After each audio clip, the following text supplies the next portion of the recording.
سورۃ الضحیٰ کے اندر 3 الفاظ ایسے ہیں جو اکثر لوگوں کو یہاں پہ پرابلم ہوتی ہے سمجھنے میں اور پڑھنے میں مسئلہ ہوتا ہے.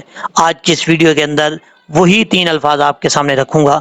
اگر آپ نے ان 3 الفاظ کو اچھے طریقے سے سیکھ لیا تو آپ کے لیے سورۃ الضحیٰ کو پڑھنا بالکل ایزی ہو جائے گا. یہاں سے سورۃ الضحیٰ شروع کرنے سے پہلے ایک گزارش کرتا چلوں، آپ اگر اپنے بچوں کو پڑھوانا چاہتے ہیں، آؤٹ آف کنٹری میں ہیں، پاکستان میں کسی کنٹری سے ہیں، خود قرآن پاک پڑھنا چاہتے ہیں، سیکھنا چاہتے ہیں، تو واٹس ایپ نمبر میں نے دیا ہوا ہے سکرین، اپنے چینل کی سکرین کے اوپر. آپ وہاں ڈسکرپشن بھی مل جائے گا آپ کو، لیکن سکرین پہ بھی دیا ہوا ہے، وہاں سے آپ نکال کے کال کر سکتے ہیں، اپنے بچوں کا یا اپنا جو ہے قرآن پاک سیکھنے کے لیے ایڈمیشن کروا سکتے ہیں. یہاں سے سٹارٹ کرتے ہیں. بعد کے بعد ہے ہا. اکثر لوگ ہا کو ہا پڑھ جاتے ہیں، والضحیٰ کی جگہ والضحیٰ پڑھ جاتے ہیں. اس چیز کا آپ نے خاص خیال رکھنا ہے. والضحیٰ، ہا، یہ ہا جو ہے یہ جیم کی شکل میں جو ہا آتی ہے، نورانی قاعدے پہ اگر آپ پڑھیں فرسٹ پیج پہ تو الف با تا سا جیم ہا، جیم کے بعد جو ہا ہے یہ بریک پڑھی جاتی ہے. ہا ہا، اس طریقے سے آپ نے پڑھنا ہے. جب تک یہ والا ساؤنڈ نہیں آئے گا سمجھ لیجیے گا کہ یہ ہا جو ہے بریک اچھے طریقے سے اپنے مخرج سے ادا نہیں ہوئی. تو کیسے پڑھیں گے؟ والضحیٰ. اب اس کے بعد ہے دوسری لائن میں، یہ دیکھیں یہاں پر، یہ اس سے پہلے اس لیے میں نے نہیں بتایا کیونکہ یہ آسان الفاظ ہیں. آگے یہ ہے والا سوفا یعطیکا، یا کے بعد عین ہے، یہاں پر عین نہیں، عین کو حمزہ نہیں پڑھنا، عین کو اپنے مخرج سے ادا کرنا ہے. یعطیکا والا سوفا، یا عین پیش، تا یا زیر طی، یعطیکا ربک فترضی، اس طریقے سے پڑھنا ہے. اب اس کے بعد جو لائن ہے یہ آیت دیکھیں، اس کے آخر پہ دیکھیں واو کے بعد یا ہے. بعض اوقات لوگ یہاں پہ پریشان ہو جاتے ہیں کہ یا کو پڑھنا ہے یا واو کے اوپر جو کھڑا زبر ہے اس کو پڑھیں گے. جب آپ نے واو کے اوپر کھڑا زبر پڑھ لیا تو سمجھے کہ آپ نے ٹھیک پڑھ لیا ہے، یا کو پڑھنے کی ضرورت نہیں ہے، یا جو ہے وہ سائلنٹ ہے. فآوا. اب اس کے بعد ہے یہ لفظ، یہاں پر آپ کو میں مخرج اس کے ہجے کر کے بتاتا ہوں. ضاد الف لام زبر، ضال، لام زبر، لام دو زبر، لن،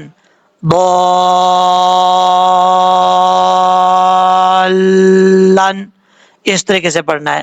اور اگر آپ اسی لفظ کے اوپر وقف کرنا چاہتے ہیں تو پھر لام کے آگے جو الف ہے اس کو پڑھا جائے گا.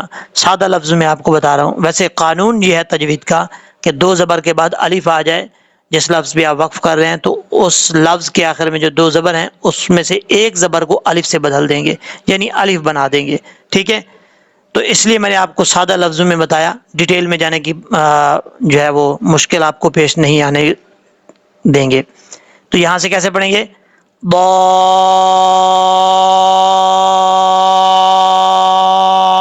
ضالہ، اس طریقے سے پڑھنا ہے.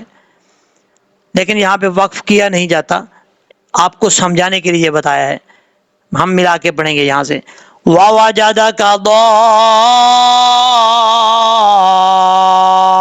ضَالًّا فَهَدَىٰ. اب اس کے بعد جو ہے آخری لفظ ہے، یہاں پر اکثر لوگ غلطی کرتے ہیں. فا کے بعد ہا بریک ہے، اس کو بھاری ساؤنڈ کے ساتھ پڑھ جاتے ہیں.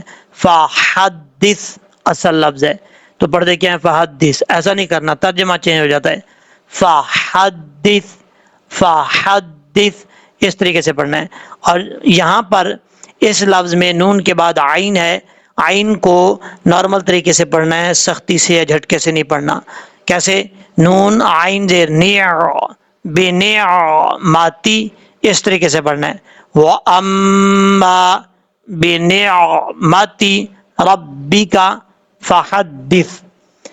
اور اگر آپ چاہتے ہیں کہ لفظ بلفظ سیکھیں تو سورۃ الضحیٰ کا لنک آپ کو اس ویڈیو کے ڈسکرپشن میں مل جائے گا، آپ اوپن کر کے پڑھ سکتے ہیں، تجوید کے ساتھ سیکھ سکتے ہیں لفظ بلفظ۔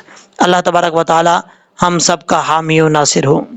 اعوذ باللہ من الشیطان الرجیم، بسم اللہ الرحمن الرحیم۔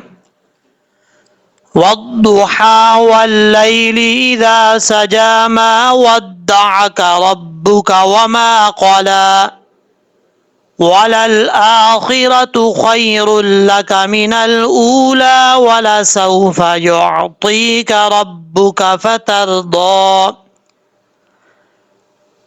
ألم يجدك يتيما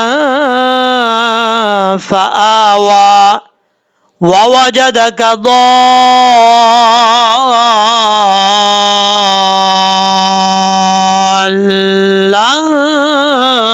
فهدى ووجدك عائلا